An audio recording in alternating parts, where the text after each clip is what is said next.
ஏங்க என் ஃப்ரெண்ட் அசோக் உங்ககிட்ட பேசணுமாமா. ஏய், என்ன ஆம்பளை பசங்க கூட ஃப்ரெண்ட்ஷிப் வச்சிருக்கியா? ஃபர்ஸ்ட் கட் பண்ண. இன்னைக்கு என்ன பேச சொல்லுவ? நாளைக்கு அவனை வீட்டுக்குள்ள கூட்டிட்டு வந்து ஆடுவ. ஒழுங்கு மாதிரியா பொம்பளையா நடந்துக்கோ. பழையபடி இன்ஸ்டால யூஸ் பண்ற போல. ஏய், என்னடி போஸ்ட்ல போட்டிருக்க? ஏங்க இந்த போஸ்ட பார்த்து எவனாச்சும் மெசேஜ் பண்ணுவான். அவன் கூட நான் இல்லாத நேரம் பல்ல காட்டி பேசிட்டு இருப்பேன். அதானே ஒழுக்கமா இன்ஸ்டா அன்இன்ஸ்டால் பண்றேன். இந்தா பண்ணு. எதுக்குங்க என் பொண்ணுங்க ஃப்ரெண்ட்ஸ் நம்பர் கூட டெலீட் பண்ணி வச்சிருக்கீங்க?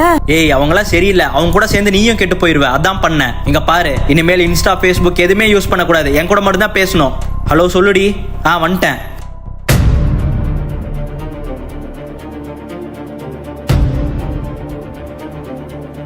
நில்லுங்க. யார் அவன்? இப்ப நான் உங்களை சந்தேகப்படலாமா? நீ சந்தேகப்பட்டாலும் எனக்கு ஒரு மயிரும் கிடையாது. நான் ஆம்பளடி. அன்னைக்குதான் நான் முடிவு பண்ணேன் இந்த ஆணாதிக்கத்தை ஒழிக்கணும்னு. டிவோர்ஸ் இந்த காலத்து பொண்ணுங்களெல்லாம் படிக்கவே விட்டுருக்க கூடாது. நல்லா யோசிக்க கத்துட்டீங்கடி. தந்தை பெரியார் மாதிரி மனுஷங்க பிறந்த இந்த மண்ணுல ஒரு பொண்ணு பிறந்துட்டு யோசிக்கலன்னா எப்படி? உங்ககிட்ட கைமண வாழ்க்கை வாழ்றதுக்கு சுயமா உழைச்சி சந்தோஷமா வாழ்ந்துட்டு போயிருவேன். எப்படியோ இதுக்கு பின்னாடி ஒரு திருப்பானே. எவன்? நீ இன்னும் திருந்தல. உன் சந்தேக புத்தி மாறல. அது என்ன சொன்ன? நான் ஆம்பளடினா?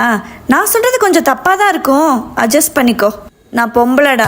என் பின்னாடி 1000 பேர் இருக்கலாம். ஏன் இல்லாட்டி கூட போகலாம். அது ஏன் இஷ்டம். கண்ட நாய் தப்பா நினைச்சாலும் எனக்கு கவலை இல்லை.